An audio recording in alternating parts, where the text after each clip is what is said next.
Bom, a gente vai iniciar aqui o nosso Fórum Fair Group. Hoje a gente tem duas brilhantes convidadas. O tema da aula de hoje é preservação social da fertilidade. Hoje a gente vai debater se a gente está preservando o número adequado de óvulos e como vamos armazenar esses óvulos ou embriões. E como seguindo aí o mesmo modelo do fórum, a gente vai ter uma parte clínica e a parte da Embro, discorrendo aí sobre o assunto para que a gente consiga discutir após. Abordando a parte clínica, a gente tem a doutora Melissa Cavagnoli, que ela é médica ginecologista, especialista em reprodução assistida e diretora da Clínica Rô. Falando da parte de embriologia, a gente tem a Patrícia França, que ela é bióloga, mestre e doutora em genética pela Universidade Federal do Paraná, embriologista sênior, coordenadora e responsável pela qualidade na clínica Life Search e é membro da diretoria da Pronúcleo. Eu acho que a gente pode começar com a parte clínica. Eu quero agradecer aqui a presença das duas, para mim é muito gratificante tê-las aqui no fórum. A Dani também já está presente aqui com a gente, abrindo o fórum. Você quer compartilhar a sua tela, Mel? Obrigada, Cris. Bom, eu queria agradecer a todos que estão aqui, principalmente a Dani Braga, que foi quem me ajudou a fazer essa aula e trouxe todas essas ideias, e ao Dr. Edson Borges. E a gente vai falar um pouquinho sobre a preservação da fertilidade, onde nós estamos após 10 anos de preservação da fertilidade.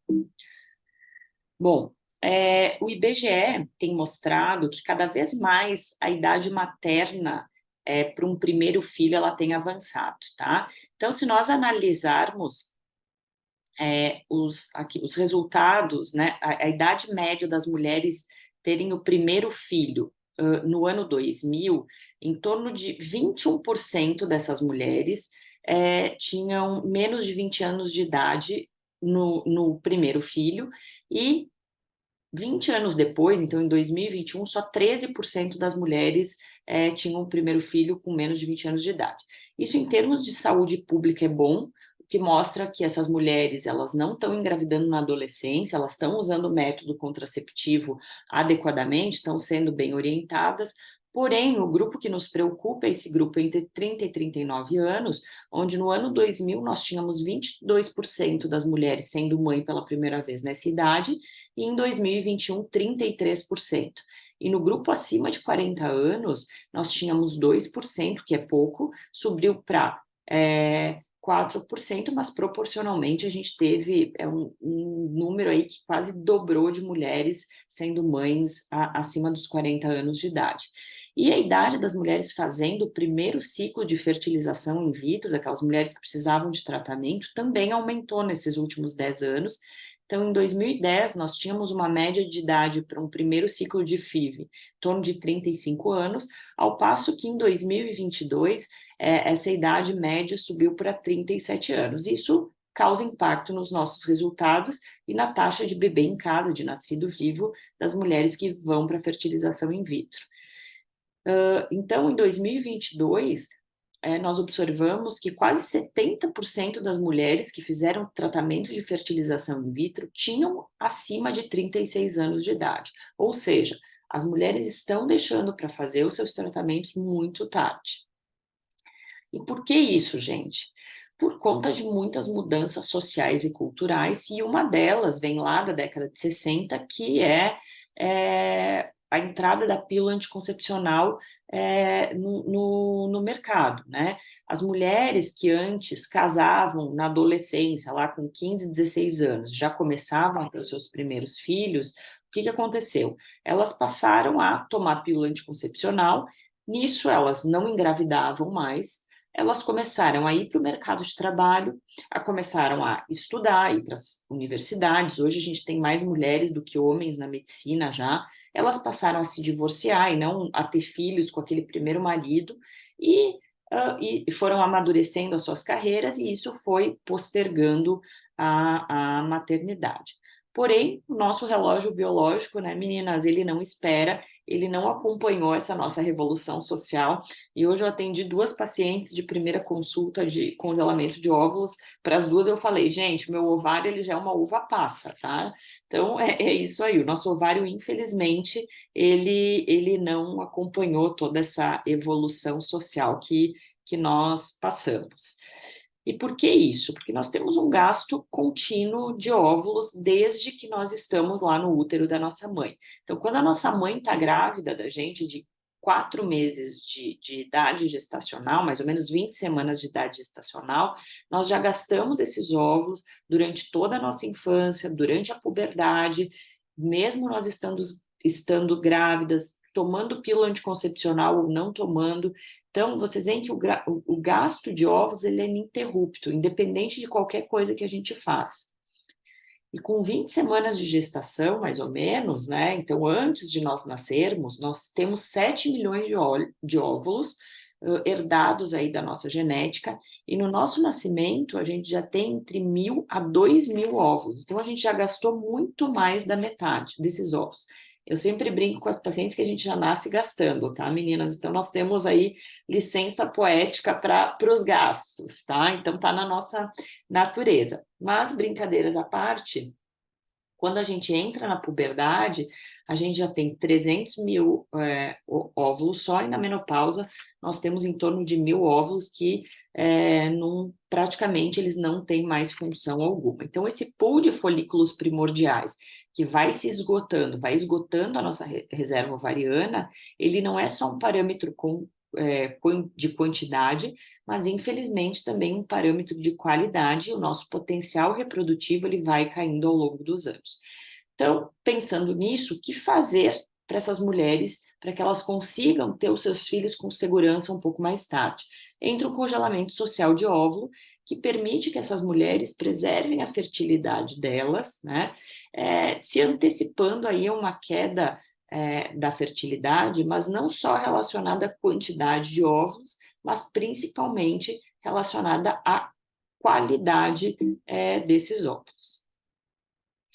Então, se nós formos avaliar os ciclos de transferência a fresco, por exemplo, nós temos taxas de fertilização altas para aquelas pacientes entre 31 e 35 anos. Quando a gente pega uma paciente com 40 anos, nós temos taxas de implantação bastante baixas, em torno de 24%, mostrando que a idade dos óvulos ela tem impacto nos resultados de fertilização in vitro. E a preservação da fertilidade, ela entra, né, como um ato da medicina preventiva. Nós estamos trabalhando com prevenção, né? Nós estamos nos antecipando a algo que nós já sabemos que vai acontecer. Então, mas como tudo tem seus prós e contras, né? Isso nos coloca numa igualdade de gênero com os homens, né? Porque nós tendo óvulos congelados, nós podemos escolher o melhor momento de termos os nossos filhos e investirmos na nossa carreira, então nós temos autonomia para escolher o melhor momento de sermos mães, e tem suas vantagens. Ser mãe um pouquinho mais velha, eu fui mãe com 35 anos, e é um momento onde a gente tem mais estabilidade social, psicológica, financeira, que é importante. A gente tem muito mais maturidade para lidar com esses filhos, e nós acabamos tendo uma maternidade melhor. Nós acabamos sendo melhores mães para os nossos filhos.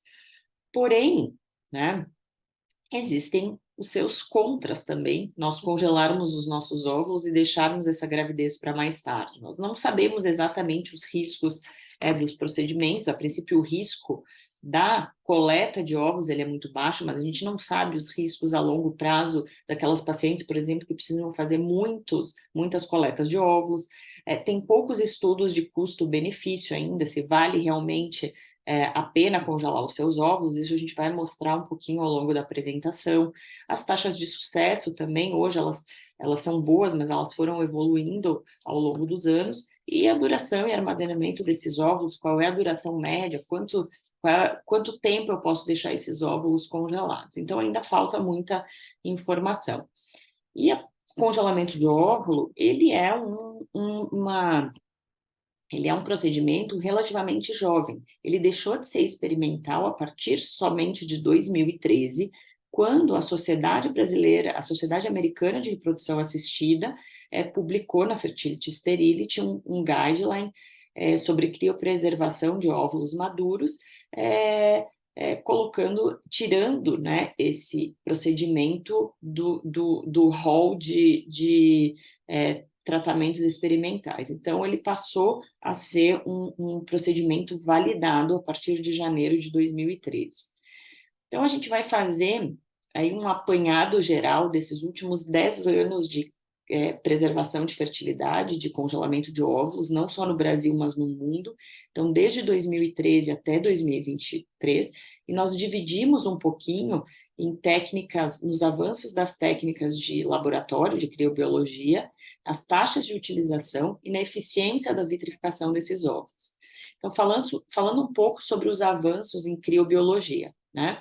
Então, em 1986, nós tivemos um primeiro nascido vivo de criopreservação de óvulo proveniente de congelamento lento, e só em 1999 nós tivemos um primeiro nascido vivo de vitrificação de óvulos. Em 2004, vários países da Europa tiveram restrição em relação à criopreservação de embriões, né? Em alguns países da Europa, por exemplo, só se podia fertilizar 3 óvulos. Então, as clínicas tiveram que pensar e investir em um destino para esses óvulos excedentes e tiveram que fazer mais estudos, investir em técnicas de congelamento de óvulos. Isso impulsionou aos estudos clínicos randomizados, que em 2013, baseados nesses estudos, né, fizeram com que a sociedade americana considerasse o congelamento de óvulos não mais um procedimento experimental. Em 2014, os estudos já mostravam que os resultados clínicos de óvulos vitrificados eram similares aos óvulos a fresco, e agora, né, mais recentemente, e muito também por conta da pandemia, né, a vitrificação de óvulos ela tem crescido em todo o mundo como um todo. E a partir da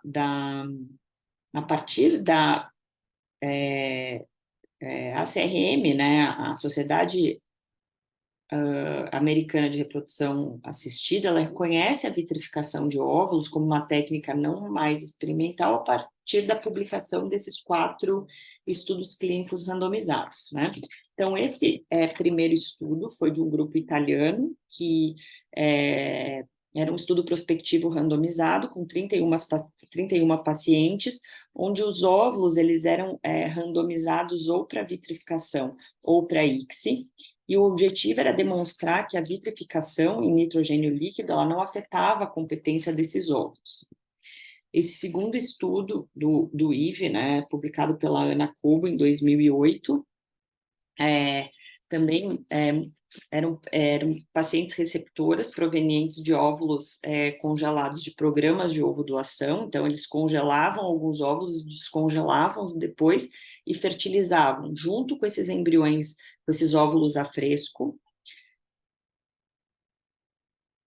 Esse estudo da Laura Renzi, do grupo do Filippo Baldi, era um estudo de não inferioridade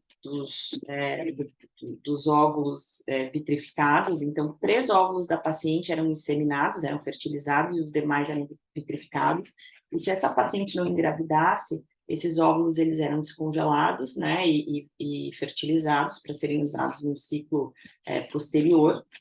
E esse estudo da Ana Cobo, de 2010, foi um estudo com 600 receptoras de óvulos, então um estudo bastante grande, onde metade delas receberam óvulos de ovo-doação, de óvulos frescos, e metade de óvulos vitrificados. Então, o que eles observaram era que a taxa de sobrevivência ela era muito alta e muito parecida, né, entre os grupos, principalmente nesses trabalhos da Ana Cobo, que utilizaram pacientes doadoras de óvulos e não pacientes que congelavam óvulos para si, né, ou que estavam fazendo tratamento de fertilização in vitro, com boas taxas de gestação e boas taxas de implantação.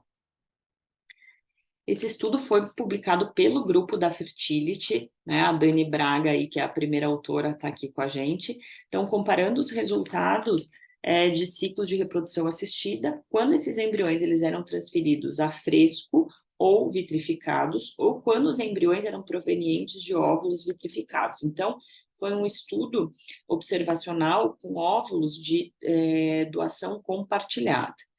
Então, o que eles observaram é que então, eles dividiram as pacientes em 3 grupos, né? Então, as doadoras que faziam a coleta dos óvulos, uma parte era transferido a fresco e uma parte era vitrificado e doado para uma receptora, né? E uma outra parte desses óvulos e uma parte desses embriões que não eram transferidos a fresco, para um grupo, por exemplo, que tinha risco de hiperestimulação, eles eram congelados. E o que eles observaram é que os óvulos os óvulos frescos, tá? Eles tinham uma taxa de fertilização significativamente maior do que aqueles que eram vitrificados e doados, né, para o banco de óvulos, e uma taxa de formação de blastocisto também maior, tá?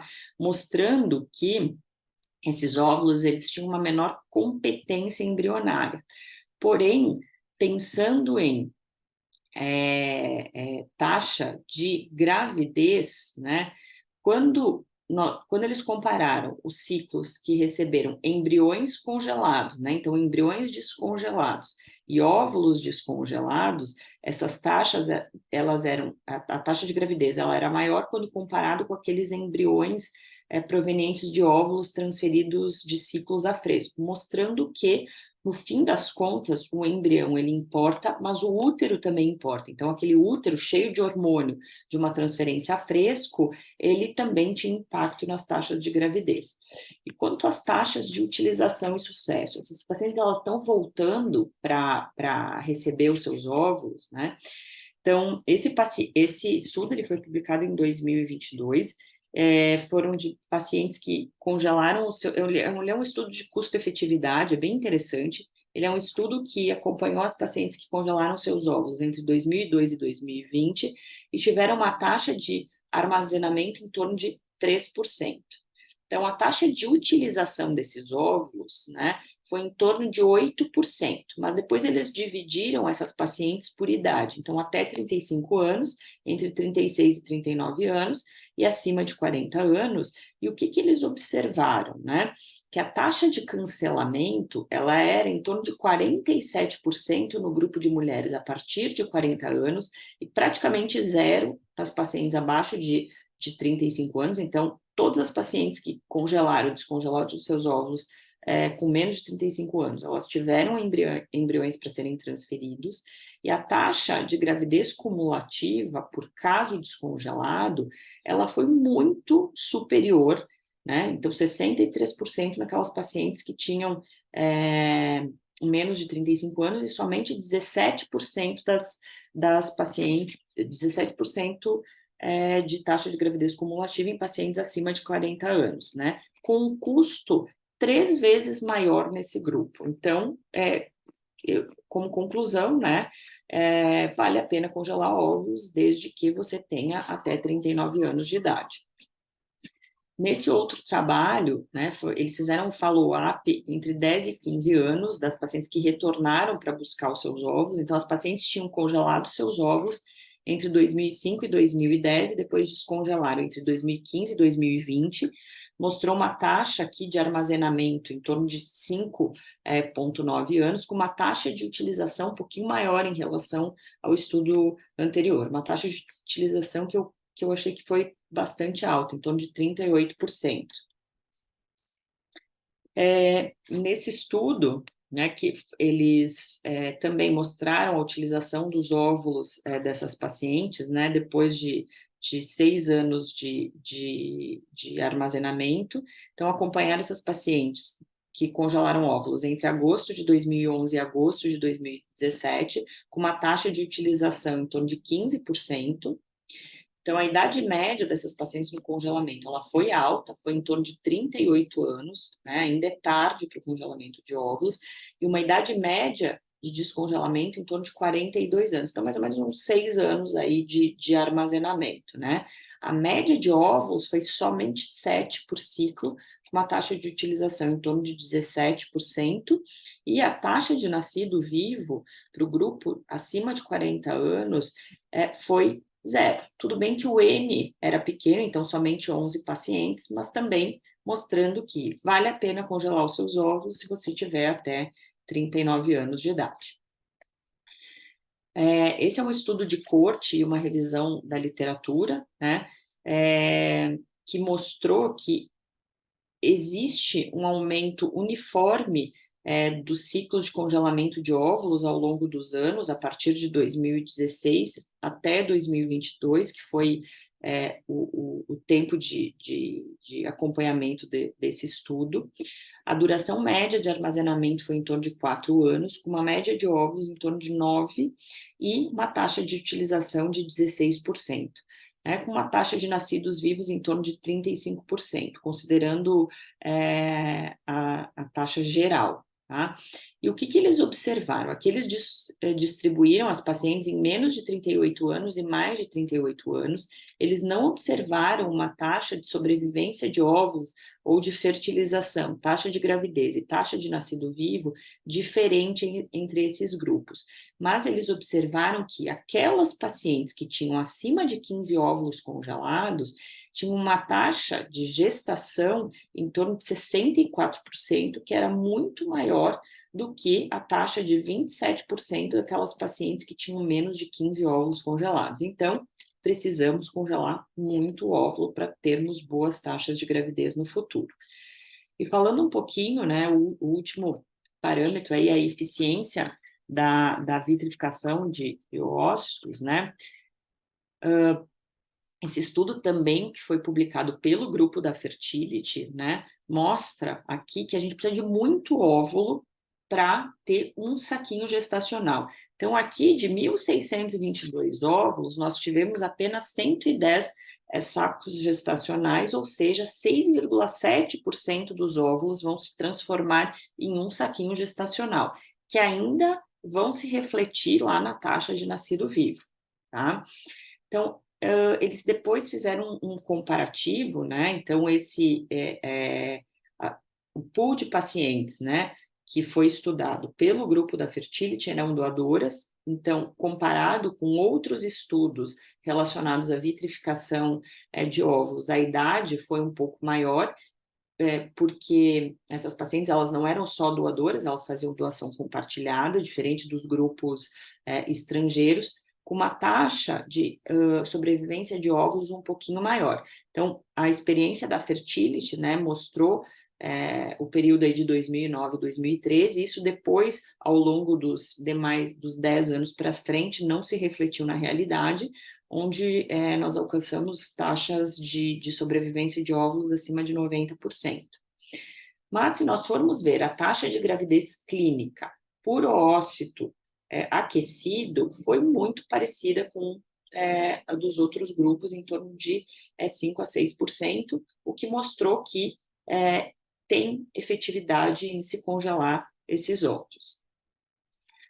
E a Fertility reuniu, então, os dados de preservação de fertilidade entre 2010 e 2023, e foram 1.332 ciclos de 1.000 pacientes. Então, a idade média do congelamento de óvulos foi em torno de 36 anos, né, com em torno de 12 folículos aspirados e 9 óvulos congelados. Então, uma taxa de recuperação oocitária em torno de 67%.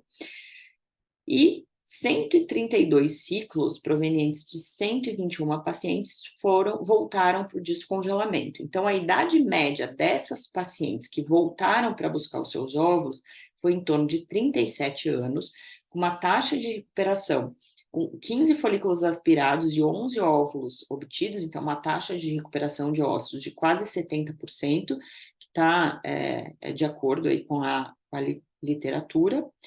Taxa de sobrevivência, vejam só, tá? Então, aqui a taxa de sobrevivência bem maior em relação àqueles dados de 2009 a 2013, então já teve uma taxa de sobrevivência de 91%, com uma excelente taxa de fertilização. Então, de 96 transferências que foram feitas a fresco, foram 96 transferências a fresco, 13 cancelamentos por falta de embrião no mesmo ciclo e 23 pacientes optaram por fazer, 23 ciclos, né, optaram por fazer o PGTA. Então, a taxa de cancelamento geral foi em torno de 13%, como resultados gerais, né, de 107 ciclos transferidos. Nós tivemos uma taxa de gravidez média em torno de 42%, uma taxa de implantação 37% e uma taxa de abortamento em torno de 12%, que está compatível com a literatura. Pegando os dados de pacientes que fizeram o PGTA, obviamente, as taxas de gestação e implantação elas são maiores e a taxa de abortamento foi zero. Então, o meu resultado, particularmente falando na fertility, em termos de taxa de abortamento de embriões biopsiados, é muito, muito, muito próximo a zero também. Então, mostrando que esses dados, eles realmente se extrapolam para a realidade, tá? Então, considerando, né, 1.183 ciclos, né, a gente chegou à conclusão que a taxa de formação de blastocisto era em torno de 44%, com uma taxa de euploidia daqueles embriões. Então, daquelas pacientes que fizeram o PGTM, uma taxa de euploidia de 35%. E nós começamos a nos questionar, bom, mas será que a gente está congelando óvulos suficientes dessas pacientes? Quantos óvulos a gente precisa congelar? Isso vai dar resultado? Quanto a gente precisa congelar? Tá? Considerando esse estudo do Barisata, né, nós chegamos à conclusão que para transferência para a gente ter uma taxa, uma probabilidade de 95% de implantação, a gente consegue essa taxa tão alta após 3 transferências de embrião euploide, né? Então, o que eles quiseram mostrar nesse estudo foi que a taxa, a falha de implantação, na verdade, verdadeira, ela é muito baixa. Só 5% dos casais não vão engravidar depois de 3 transferências de embrião euploide, mostrando que a gente precisa estimular essas pacientes a seguirem tentando. Então, bom, nós fizemos assim um dado, né? Nós começamos a pensar de trás para frente. Então, nós queríamos um blastocisto euploide. Considerando uma taxa de euploidia de 35%, eu precisava de 2,8 blastocistos para ter esse blastocisto euploide. Para eu conseguir 2,8 blastocistos, eu precisava de pelo menos 6,3 óvulos maduros. Então, com 6 óvulos maduros, eu conseguiria ter um blastocisto euploide. Voltando para o estudo do Barisata, que a gente precisa de 3 blastocistos euploides. Então, para 3 blastocistos euploide vezes 6 óvulos, eu preciso mais ou menos congelar 19 óvulos para ter uma chance de implantação em torno de 95%. E aí nós voltamos para os dados da fertility, onde nós observamos que somente 6% das pacientes que congelaram óvulos entre 2010 e 2023 tinham mais de 9 ócitos congelados. O número médio de óvulos vitrificados, na verdade, foi em torno de 6. Então, nós estamos com uma média de idade de 37 anos, então acima dos 35 anos, que é a melhor idade aí para congelar os seus óvulos, então mostrando que sim, a gente está congelando poucos óvulos. E se nós formos extrapolar esses dados separado por idade, o que a gente pode ver aqui nessa linha, ó, é que para eu ter um blastocisto euploide em uma mulher de 30 anos de idade, até 30 anos de idade, eu preciso de só 3 óvulos, né? Para 3 blastocistos euploides, somente 9 óvulos.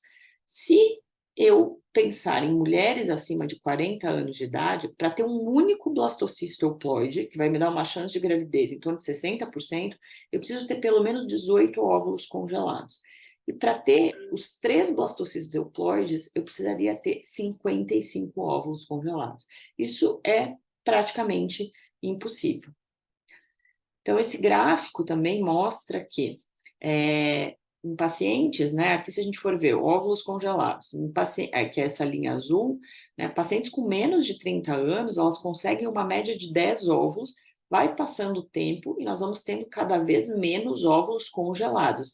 Mas, na verdade, nós precisaríamos cada vez mais óvulos congelados para atingir esse número mágico aí de 3 blastocistos euploide. Ou seja, as mulheres precisam congelar óvulos mais cedo e precisam congelar um número de óvulos suficiente para que a gente tenha uma boa perspectiva no futuro. Então, como conclusão, nós temos que o número de ciclos de preservação de fertilidade por razões sociais ele tem aumentado nos últimos anos, principalmente depois da pandemia. As técnicas de vitrificação, elas evoluíram muito e hoje os resultados de óvulos vitrificados, eles são similares sim aos óvulos a fresco. Isso a gente pode extrapolar para os ciclos de ovo-doação, então vale a pena congelar óvulos em ciclos de ovo-doação ou importar óvulos, seja lá o que nós formos usar. A idade em que a mulher vem para a realização da técnica ainda está muito alta e o número de ócitos vitrificados ainda está muito baixo. Então, a gente precisa mudar esse mindset dessas mulheres, estimulando as nossas pacientes, principalmente as mulheres, né, os médicos, ginecologistas gerais, as mulheres que fazem os seus congelamentos de óvulos. Eu sempre falo, contem para suas amigas que vocês congelaram seus óvulos para estimular outras mulheres, porque é fundamental que essas pacientes recebam uma informação adequada para que as suas expectativas elas sejam coerentes com a realidade que nós queremos atingir. Acho que eu passei um pouquinho aí do meu tempo, gente, desculpa se foi cansativo, e eu fico depois disponível para as perguntas. Eu vou passar a palavra agora para a Paty, pessoal, e aí a gente pode abrir ao final as perguntas, tudo bem? Obrigada pela belíssima apresentação, Mel. Olá, Cris, novamente, boa noite. Obrigada pelo convite. Estou muito feliz e lisonjeada de fazer parte dessa aula, assistindo essa aula maravilhosa da doutora Melissa, extremamente conscientizador, né, para a gente. Eu preservei a minha fertilidade aí quando eu tinha meus 35 anos, e na época eu fiz até videozinhos no Instagram para as amigas. Eu sou péssima com essas coisas de rede social, mas elas me incentivaram muito para fazer justamente para conscientizar, né? E recebi muitas mensagens na época. Elas, meu Deus, mas 35 ainda é tão novinha. E muitas acabaram congelando aí nos próximos anos, né? Uma foi congelar ano passado já com 39. E aí, Paty, você acha que dá? Sempre, né, elas perguntam como que você acha que vai ser, mas é muito enriquecedor tudo isso que a doutora Melissa nos trouxe aqui. Bom, Cris, então, vocês trouxeram aqui para mim, deixa eu só minimizar aqui um pouquinho, para trazer, né, um complemento nessa aula sobre a preservação social da fertilidade, como vamos armazenar esses óvulos e embriões? Né, uma pergunta que traz aí uma série de possíveis respostas, né? Eu fiquei meio sem saber como abordar isso de começo, mas espero atender às expectativas, né? Então, eu gosto muito de pensar na história, né? Quando a gente pensa em um tema, e a própria, né, doutora Melissa trouxe aí muito bem a história, né, desde o congelamento lento, da vitrificação, né, os sucessos. E eu fui lá em 1979 e peguei, né, então, o primeiro artigo sobre, um dos primeiros, na verdade, sobre a fertilização in vitro, transferência de embrião e armazenamento de embrião. E neste artigo, os autores traziam, naquela época, muito enfocado na parte da duração do armazenamento e das aplicações do armazenamento. Então, assim, 45 anos depois, estamos aqui ainda discutindo uma coisa que vai longe ainda, né? Então, nesse artigo, eles trouxeram que a criopreservação de ócitos e embriões a menos 196 graus Celsius revolucionou a reprodução humana ao possibilitar o armazenamento indefinido e seguro desses gametas e embriões, preservando a sua integridade genética e oferecendo novas possibilidades para tratamentos de fertilidade e planejamento familiar. Eles enfatizam muito a parte genética, de proteção genética, de material genético. Eles não sabiam o que poderia, né, acontecer, afinal, tinha nem 20 anos aí que a gente tinha descoberto a dupla hélice. Então, era um tema ainda que causava muitas assombrações. e sabia-se que, embora a gente, na preservação, que ainda era congelamento lento, tivessem várias formas da gente proteger as células, ainda assim, a célula armazenada no nitrogênio líquido, ela está sujeita à radiação ionizante, que pode causar mutações genéticas. E a célula em estado inanimado, ela não vai ter mecanismos de reparo. Então, era a preocupação ao descongelar, ter um monte de mutações e ia causar a inviabilidade daquela célula, né? E também sobre as aplicações do armazenamento, né, das possibilidades da preservação da fertilidade, do planejamento futuro, do planejamento familiar no futuro e tal. E aí a gente vem para 2023, 2024, já, né, corroborando aí o que a doutora Melissa apresentou, que a vitrificação é uma técnica segura e eficaz para o armazenamento em longo prazo, tanto de ossos quanto de embriões. Né? Então, esses trabalhos trouxeram que mesmo após 12 anos de criopreservação por vitrificação, os oócitos mantêm a sua viabilidade sem impacto negativo nas taxas de fertilização, no desenvolvimento embrionário ou de gravidez, demonstrando a robustez e confiabilidade dessas práticas. Foi um número muito grande, né, utilizados, 58 mil blastocistos nesse artigo de 2024, e nesse daqui foram 5.362 óvulos, ciclos de ovodoação. Já esse outro artigo, ele traz que o tempo de armazenamento de embriões também não afeta significativamente os resultados, incluindo a taxa de nascimento, enquanto outros fatores, como a doutora Melissa mostrou, como a qualidade do embrião, idade da paciente, preparo endometrial, têm um papel mais determinante nos desfechos, reforçando a segurança da vitrificação dos embriões, mesmo em longos períodos, mas lembrando que quanto mais jovem forem, né, aqueles óvulos, aqueles gametas que vão gerar aqueles embriões, a gente vai ter um melhor desfecho, né, possivelmente aí. Então, esse trabalho da ovodoação tem aqui, né, as características, né, demográficas, né, então a idade média das pacientes era de 26 anos, eram apenas ciclos de ovodoação, e as receptoras aí com cerca de, em média, 42 anos, a gente tinha espermatozoides tanto de doadores quanto dos parceiros, e a gente teve nesse artigo uma taxa de nascidos vivos de 32%. Tá? E aqui na direita a gente tem um gráfico mostrando o tempo de armazenamento dos oócitos, começando, deixa eu ver se eu consigo um pointer aqui, começando aqui com menos de 1 ano até mais de 4 anos, né?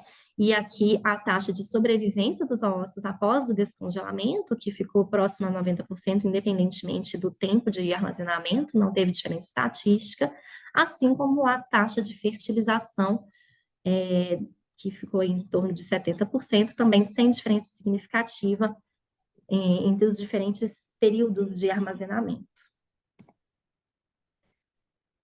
Bom, a gente sempre pensa na criopreservação, na segurança e na viabilidade daquelas células. Então, nós, como embriologistas, lá no laboratório, sempre temos que pensar que forma que nós vamos armazenar, como nós vamos armazenar ócitos e embriões, para garantir a segurança dessas células e garantir também a viabilidade das mesmas no futuro, que a gente não sabe quando vai ser. E fazer todos os procedimentos de forma a minimizar também o risco de responsabilidade do laboratório, né, que é uma responsabilidade gigantesca. Esse artigo, então, traz aqui uma gestão do armazenamento criogênico de ócitos e embriões, e ele traz pontos fundamentais para a gente lá no laboratório pensarmos quando a gente está fazendo uma preservação da fertilidade, e não só na questão técnica, né, que tem que ser muito bem executada, como qualquer congelamento, mas aqueles congelamentos que vão ficar por muito tempo, ou por tempo indefinido, a gente tem que pensar muito além, porque há vários outros aspectos relevantes que podem melhorar ou piorar um desfecho lá no futuro. Né? Então, o armazenamento, esse artigo traz da importância, né, que aqui a doutora Melissa já falou muito bem, os desafios, né, quais são os desafios? Que infraestrutura que eu preciso ter para fazer uma preservação da fertilidade? Só um minutinho. O controle rigoroso de temperatura, o controle do nível de nitrogênio líquido que eu tenho que ter, um monitoramento contínuo do meu banco, né, da minha sala de criopreservação, dos meus criobancos, e uma organização precisa de todos os dados que eu tenho armazenado, né, porque a tendência é que mais mulheres, mais casais, mais pessoas congelem seus ossos e seus embriões. A gente vai ampliar, em uma hora você vai precisar transferir tudo para um biobanco, você vai precisar aumentar a estrutura do seu laboratório, e aí você precisa, às vezes, fazer uma realocação de amostras, um transporte de amostras, e você precisa ter uma organização precisa para você não se perder, né? E quando a paciente chegar até você, daqui a 10 anos, você ter facilmente a localização e a garantia de que aquelas células estarão viáveis. Bom, em relação à tecnologia, bom, primeiramente, vitrificação, a gente não tem mais uma discussão entre congelamento lento, que hoje já não é rotina em nenhum laboratório do mundo, e vitrificação, que já é desde 2013 a técnica muito bem estabelecida e utilizada. A gente precisa se atentar à escolha e à concentração dos crioprotetores, né? A gente pensa em metilenglicol, no DMSO, na função desses crioprotetores. No preparo antes dessas células, né? Você precisa pensar bem na lavagem daquelas células nos meios adequados, na concentração, no gradiente de concentração de crioprotetores, antes de você levar aquela célula para o seu dispositivo de armazenamento, quantidade de meio que você está colocando na sua paleta, que tem que ser o suficientemente adequado para manter aquela célula ali viável e sem a ação tóxica daquele crioprotetor. Você tem que ter um dispositivo de segurança resistente, testado, o nitrogênio líquido que você está usando, né, e todo o sistema de congelamento. Além disso, né, a gente já viu vários estudos aí, eu nem trouxe todos, eu acabei excluindo alguns slides por causa do tempo mesmo, mas a gente tem, né, aí a Gavi, que é um exemplo de automação, um sistema quase todo automatizado na vitrificação, para minimizar a diferença humana na técnica, né, e homogeneizar ainda mais essa técnica, aumentando a sua fidedignidade. Inteligência artificial, então, sistemas que possam monitorar e otimizar protocolos, às vezes até levando para aquele contexto, para aquela célula, para aquela paciente, para aquele perfil, quantos óvulos seriam necessários eu armazenar para chegar lá nos 95% de chance de ela ter uma gestação clínica. E a pesquisa por novos crioprotetores, cada vez menos tóxicos e que protejam as células de ações, né, da ação aí da criogenia. E a gente precisa muito, muito pensar, quando a gente fala em preservação da fertilidade, em longo prazo. Então, hoje a gente se preocupa com o controle de laboratório do nosso momento atual, né? Mas e no longo prazo? Qual é o impacto do armazenamento em longo prazo? E a estabilidade dessas amostras? A gente viu agora esses 2 últimos estudos mostrando que, independentemente do tempo, a gente tem aí, né, já nascidos vivos de óvulos de 30 anos atrás, mas, de qualquer maneira, a gente tem estudos robustos mostrando que essas técnicas são confiáveis, que o armazenamento é confiável, mas ele tem que ser bem feito para a gente chegar no resultado adequado. Para a gente ter, então, a integridade dessas células e um desfecho positivo. Além disso, né, o artigo traz muita manutenção de registros, né, a gente tem aí na nossa RDC a manutenção de registros de documentos críticos aí por 20 anos, mas a gente pode pensar na ovodoação, por exemplo, às vezes uma mãe que vai guardar alguns óvulos, daqui a 10 anos ela tem filhos, e daqui a 20 anos, depois que o filho nasceu, ou seja, 30 anos após ela ter preservado a fertilidade, ela vai doar para a filha aqueles óvulos, por exemplo, ou para o filho, né? E a gente precisa pensar que a gente precisa ter isso muito bem registrado, né? Não só a parte técnica, o cuidado técnico para a integridade daquelas amostras, mas a gente precisa ter toda a rastreabilidade de tudo, todos os dispositivos, todos os meios de cultivo e equipamentos utilizados naquele momento, e o registro mesmo de localização daquela amostra. E garantia de condições estáveis, não só hoje, como eu mencionei, mas pensando no futuro. Segurança e regulamentação, então a gente tem que seguir, né, conformidade com as regulamentações nacionais e internacionais.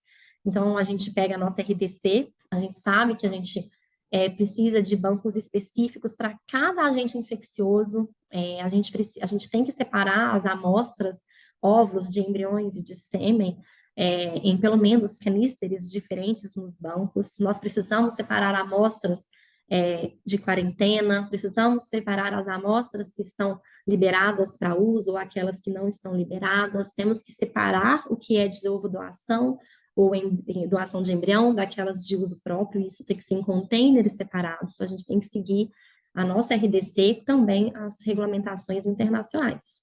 Documentação adequada, a gente precisa garantir que, em caso de falecimento do paciente, do casal, o que a gente vai fazer com aquelas células, né? É um problema muito grande que a gente já tem e que a gente vai ter mais ainda no futuro, o destino dessas células. Então, a gente precisa ter isso muito bem estabelecido no nosso protocolo, no nosso fluxo, e uma comunicação muito transparente com as pacientes, né? E também manter sempre os dados atualizados. A gente tem que se preocupar em, pelo menos anualmente, confirmar se os dados, telefone, e-mail, endereço daquela paciente estão atualizados, para que no futuro, né, ela transferiu, engravidou e sumiu, desapareceu. O que a gente vai fazer com aquelas células, né? É um grande problema aí que já enfrentamos e isso provavelmente vai ser ainda mais intenso no futuro.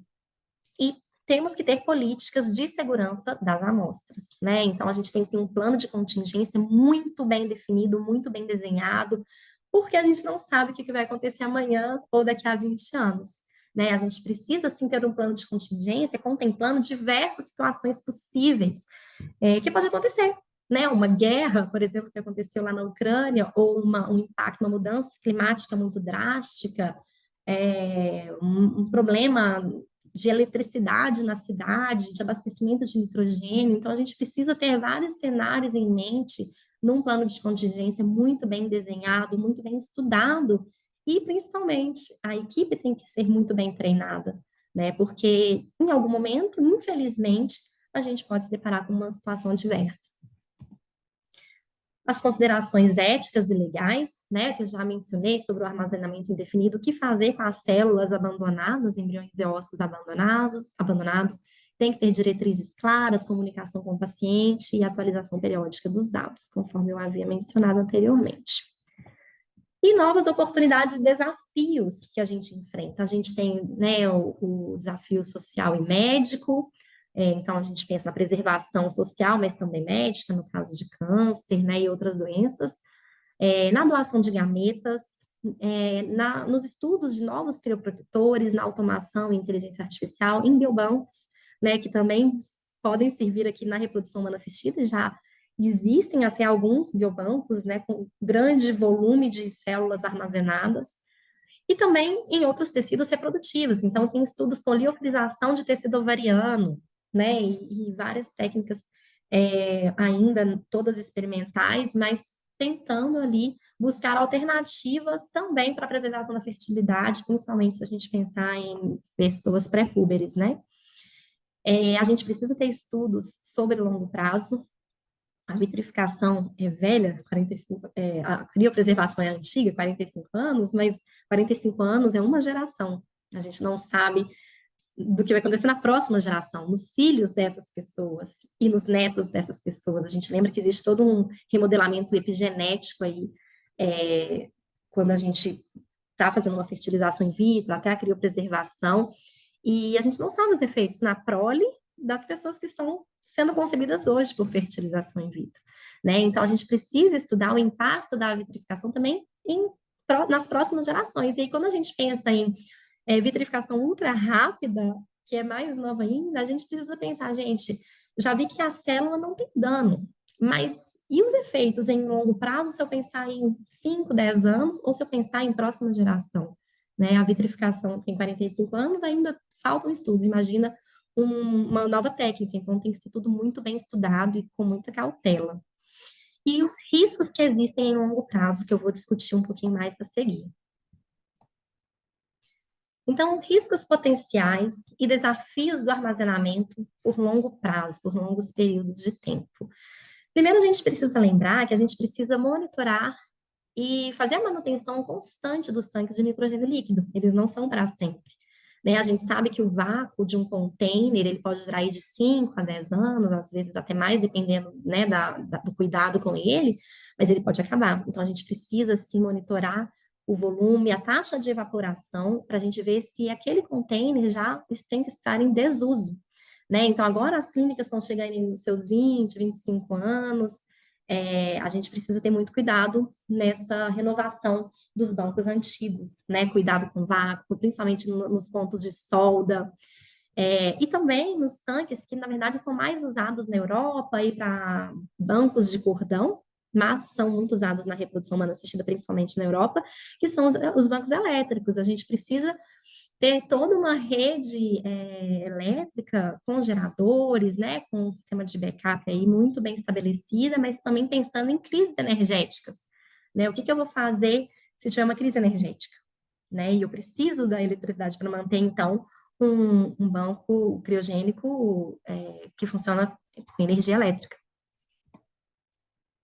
Além disso, a gente tem que pensar no acúmulo de risco biológico ao longo dos anos. Então, as células estão armazenadas. Lembra que eu falei lá no artigo de 1979 que as células, ao serem criopreservadas, elas estão protegidas, estão muito bem protegidas, mas ainda existe uma reação que não para, apesar da criopreservação, que é a energia ionizante, né? Então, a gente tem que pensar, mesmo que eles sejam ínfimos, nos efeitos da radiação ionizante ao longo de décadas de armazenamento, né? O nitrogênio está ali, a energia, ela está aí, a gente tem energia ionizante natural, a gente também tem artificial, a gente tem, às vezes, depósito, acúmulo de radônio, de urânio, que vão liberar energia ionizante, fonte solar, e também de hospitais, de indústrias que podem chegar até os prédios, podem acumular, né, substâncias nos edifícios, e tem edifícios que vão liberar isso mais do que outros. Então, onde que eu vou instalar o meu criobanco?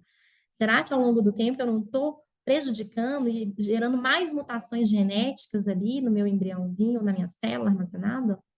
Então, a gente precisa também planejar, quando pensar em expansão de uma sala de criopreservação, porque está aumentando a demanda e a procura pela preservação da fertilidade, em que local de armazenamento que eu vou escolher, né? Então, de preferência em edifícios e lugares fisicamente sujeitos a baixos níveis de energia ionizante, né? Então, a gente sabe que o impacto real parece mínimo, mas é um efeito cumulativo. Então, eu posso pensar que uma célula armazenada aí por 20 anos, ela está muito mais suscetível a uma ação de uma energia ionizante do que aquela célula que vai ficar congelada ali por 1, 2, 3 meses. Além disso, a gente precisa pensar também no risco biológico das amostras, né? Principalmente agora que as biópsias embrionárias, elas são feitas com maior frequência, a gente tem uma abertura na zona pelúcida, então as células estão ali em contato direto com o nitrogênio líquido, principalmente no sistema aberto. A gente já viu vários estudos que mostram que não tem diferença nos desfechos do sistema aberto com o sistema fechado. Hoje, a gente não sabe isso em longo prazo, né? Então, não existem relatos na literatura de contaminação cruzada em reprodução humana assistida. Em bancos de cordão para células tronco, sim, existem, mas em reprodução assistida não, no nitrogênio líquido. Mas já existem estudos que fizeram experimentalmente, né, uma gota com uma concentração enorme de HIV ou de vírus da hepatite com o nitrogênio líquido, e a gente viu, então, que houve, sim, resistência desses vírus e bactérias. Fungos são bem mais vulneráveis, mas vírus e bactérias são mais resistentes, e sim, eles podem permanecer vivos, né, a menos 196 graus, e ser um potencial contaminante. E a gente sabe que aquele nitrogênio que está ali no container, a gente abre, fecha, manipula, volta. Então, aquele nitrogênio líquido ali, ele não é sempre trocado, né, reposto. Ele acumula muita coisa ali. Então, ao longo dos anos, qual que é o risco biológico, né? A gente precisa sempre pensar em todas as nossas formas ali de asepsia no momento de manipular, pensar em esterilização de nitrogênio líquido com filtragem ultravioleta, por exemplo, né? Qual é o nitrogênio que eu estou comprando, todos os meus dispositivos e os meus equipamentos, a minha pinça, meu caneco, a minha roupa, a minha luva criogênica, como que eu estou limpando isso e estou esterilizando, né? Ou fazendo uma limpeza com produtos biocidas, né? Então, a gente precisa pensar muito nisso, pensando não só ali no controle do laboratório, mas também no futuro dessas amostras de preservação da fertilidade. Além disso, o impacto das mudanças climáticas, a gente precisa ter planos de contingência para a segurança energética e resiliência com os eventos climáticos extremos, com as crises, com a falta de abastecimento por nitrogênio líquido. O que a gente pode pensar na falta de abastecimento? Como é que eu vou fazer? Né? E eu preciso pensar, às vezes, no transporte da minha amostra para um outro lugar, né? Eu estou preparado para sair com 20, 30, 40 criobancos de forma segura, sem impacto físico, porque o impacto físico pode degradar as células, né? A gente precisa fazer esse planejamento. Gestão de dados e privacidade, então, proteção de dados e rastreamento das amostras, pensando na expansão e na realocação, como eu já tinha dito anteriormente. E manutenção e limpeza, né? A gente limpa os nossos criobancos aí, principalmente externamente, mas internamente, como é que está a condição ali do nosso banco, né? Então, a gente precisa prolongar a vida útil dos tanques de criopreservação, evitar danos indiretos às amostras criopreservadas. Quando for fazer uma limpeza, eu preciso pensar como que eu vou fazer a transferência das amostras de um banco para outro, sem danificar as minhas amostras. Então, tem que ter uma transferência segura para outro tanque antes da limpeza. Inspecionar o fundo do tanque após esvaziamento, né? Então, eu preciso ver se não tem ferrugem, se os pontos de solda estão adequados. A limpeza periódica das superfícies internas e externas, como eu já disse. Os equipamentos a serem limpios regularmente, né, que são os que a gente usa no nosso dia a dia da criopreservação, e pensar nos produtos de limpeza que são recomendados pelo fabricante. E existem artigos mostrando quais são os biocidas efetivos, por exemplo, hipoclorito de sódio 10%, ácido peracético. Então, a gente tem, sim, produtos de limpeza que são seguros, que não vão reagir, né, com a superfície interna do criobanco, para eu não também causar deterioração do meu banco. Então, a gente precisa pensar muito na questão da manutenção e da limpeza. Como que eu estou armazenando essas células, pensando lá no futuro? Também não podemos deixar de falar dos dispositivos de criopreservação, né? Então, esse estudo de 2020 mostra os dispositivos de criopreservação mais usados, a maioria deles sistema aberto, né? E muitos dos quais nós usamos atualmente. Lembrar sempre de usarmos as palhetas, né? Como nós chamamos, que sejam seguras, testadas e já que estão sendo utilizadas e validadas pelo nosso laboratório há muito tempo, né? Então, a escolha da sua haste de criopreservação é muito importante, pensando na durabilidade dela e como ela vai manter aquela célula ali armazenada, não só no resfriamento ali no momento da criopreservação. Bom, então, nas minhas considerações finais, a gente sabe que ao longo desses 45 anos aí, desde 1979, naquele primeiro artigo mais conhecido sobre o armazenamento, né, pensando na fertilidade prorrogada, a gente teve uma evolução muito grande nos conhecimentos, mas a gente ainda continua muito baseado no que estava ali no passado. Então, pensar muito em desenvolvimento de novas técnicas e testar bastante antes de implementar na rotina é muito importante. Mas a gente precisa pensar nos estudos em longo prazo. Segurança e eficácia da minha amostra. Então, quando eu vou congelar uma amostra, eu tenho que pensar como que eu vou fazer o congelamento da forma mais segura e que no futuro me dê um resultado efetivo e eficaz. Né? A gente tem que pensar nas tecnologias avançadas, elas estão aí para agregar, né, pensando em automação mesmo da vitrificação.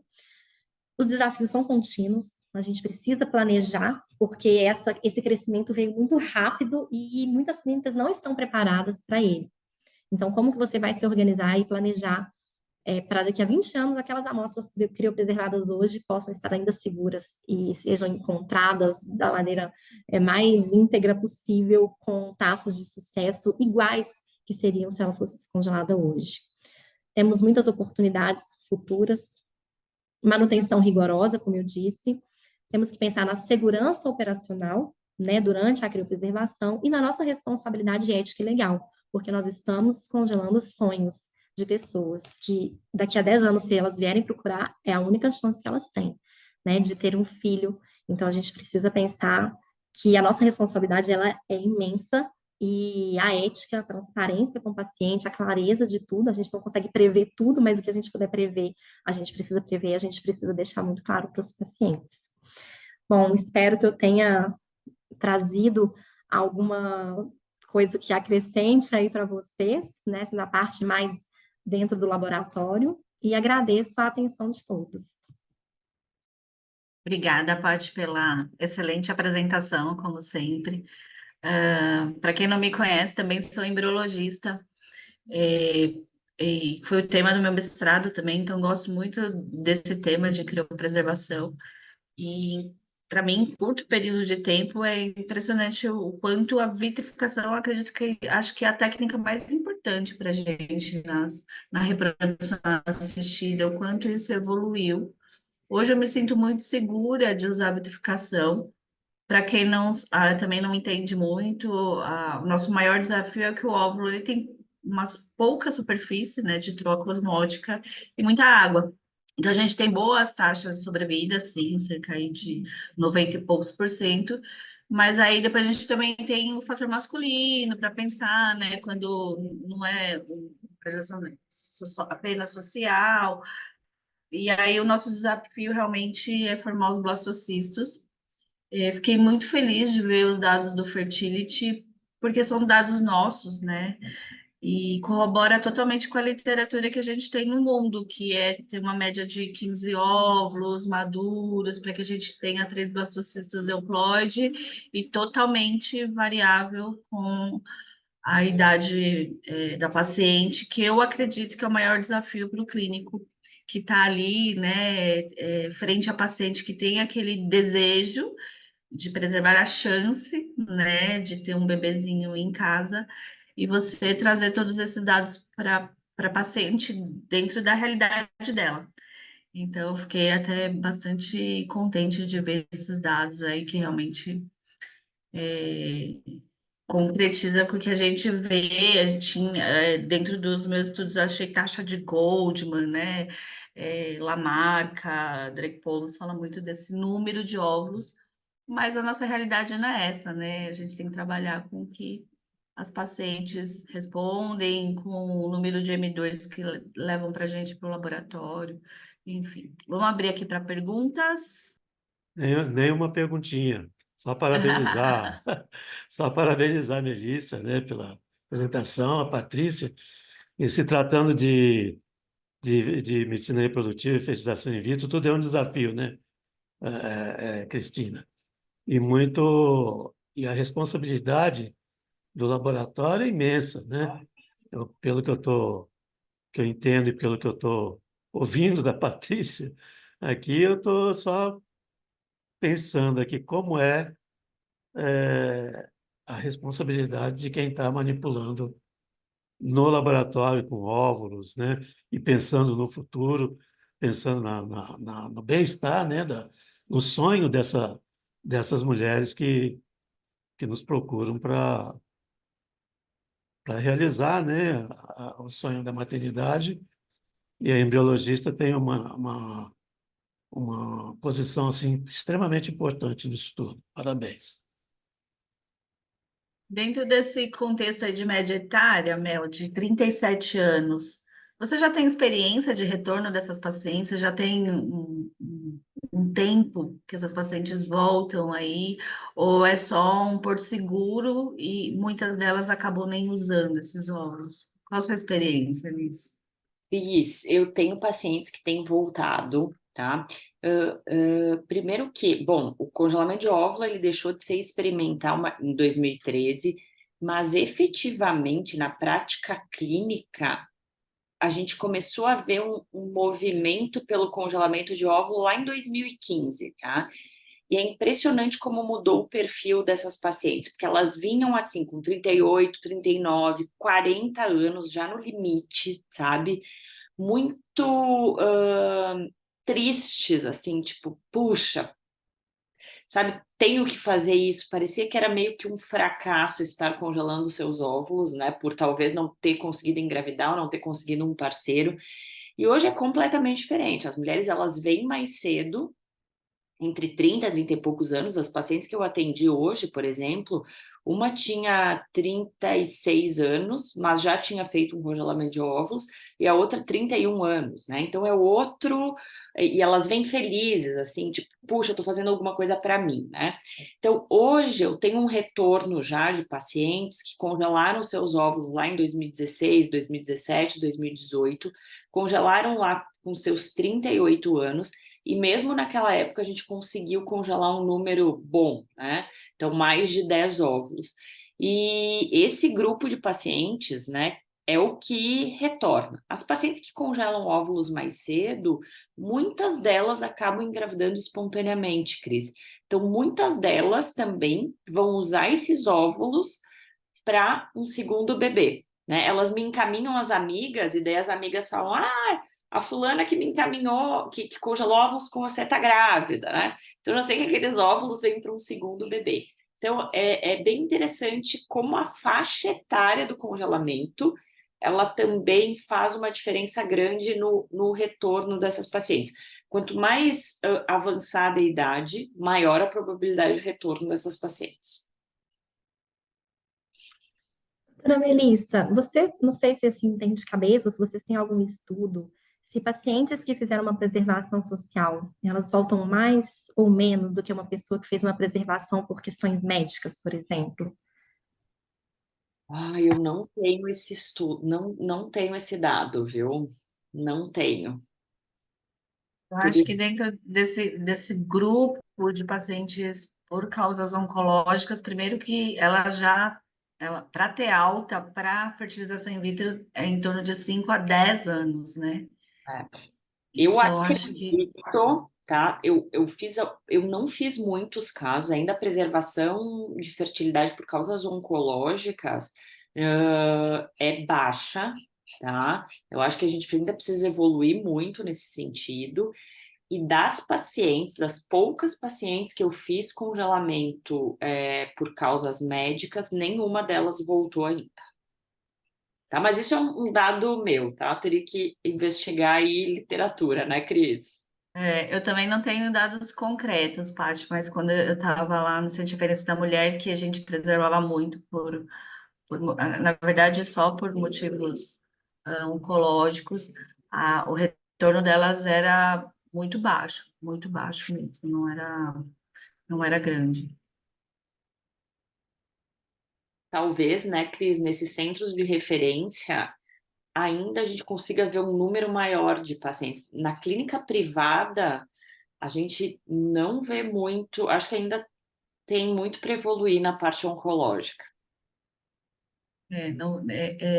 A gente ainda não tem a cultura, né, de indicar essas pacientes para congelar os óvulos. A gente tem mais urgência em iniciar o tratamento do que preservar a fertilidade.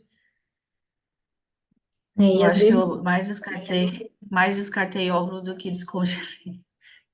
eu também, Cris, na minha experiência também, infelizmente, às vezes por desfechos, né, de falecimento, né, mas a impressão que eu tenho é que essas pacientes oncológicas, normalmente, elas têm uma resposta pior, né, e com a pressa de fazer o tratamento, às vezes o número de óvulos que são congelados é muito baixo, às vezes elas vêm assim com 4 e é isso que elas têm. E aí a gente pensa mais ainda nessa questão da nossa responsabilidade, porque o que foi possível ser feito, a gente recebeu ali 4 óvulos que são as joinhas preciosas daquela paciente, que Eu daqui a já, 10 anos ela vai usar ou não, né? Mas e aí, como é que vai ser, né? Daqui, se você falou 5 anos, pelo menos aí para ter uma alta para fertilização in vitro, né? Então, é realmente complicado e eu não vejo, ela não tem como ela fazer um acúmulo de óvulos, por exemplo, né? Muitas vezes não dá tempo de fazerem um acúmulo. E aí, como que vocês acham, assim, vocês médicos, a conduta, né, com esse paciente? Eles, claro, eles têm a plena consciência de que 4 óvulos, por exemplo, é um número baixo ali para uma chance de gestação futura. E como que vocês abordam até o lado psicológico desse paciente? Que ele tem que preservar, ela tem que preservar, mas é uma preservação que ela está fazendo com baixa chance de sucesso. Patrícia, bom, vou falar um pouquinho da minha experiência, né? Eu acho que naquele momento a preocupação maior é se ela vai viver, né? Então, para aquela paciente, eu acho que ela está fazendo tudo o que está sendo feito de possível naquele momento, né? Hoje, lógico, aí depende muito de cada caso, mas, por exemplo, recentemente eu congelei óvulos de uma paciente com câncer de mama. E é muito interessante que ela era casada, estava com recém 40 anos, ela nunca tinha pensado em ser mãe. Na verdade, ela tinha certeza que ela não queria, mas em face ao câncer, ela resolveu congelar os óvulos.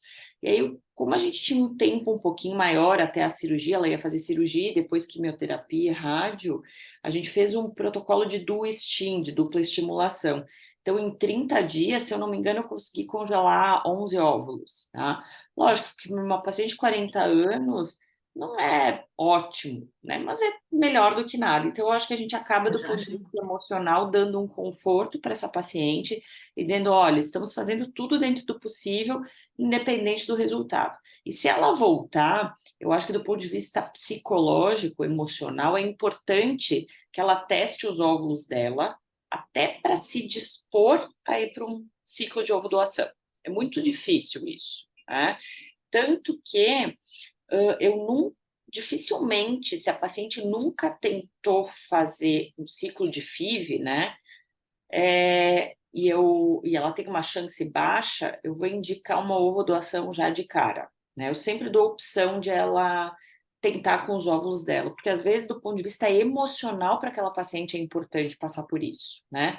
E a gente tem que respeitar um pouco a autonomia do paciente também, né? Quer dizer, ela que está pagando, lógico, a gente vai avaliar, né, se isso não vai ser um mal para a saúde dela, não vai trazer nenhum malefício, né? Mas desde que não traga, às vezes é importante que ela faça isso. E isso eu acho que a gente também dá para extrapolar para as pacientes oncológicas que congelam seus óvulos.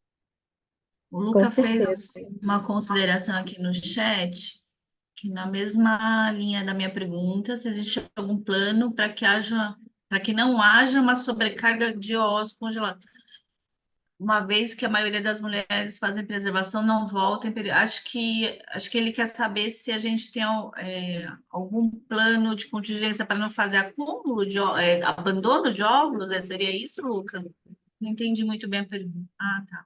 Ou para não congelar, pelo que eu entendi, para não ter muitos óvulos, né, congelados. Luca, eu sempre falo, ó, isso é problema bom para resolver, tá? Óvulos sobrando é problema bom. Por quê? Porque se sobrar, ela descarta, tá? Então, o ideal, realmente, em termos de probabilidade, é que ela tenha entre 15 a 20 óvulos congelados, independente de ela usar ou não, tá? Se tiver que descartar, ok, tá? Mas se ela precisar usar, também a gente consegue dar uma boa chance de gravidez.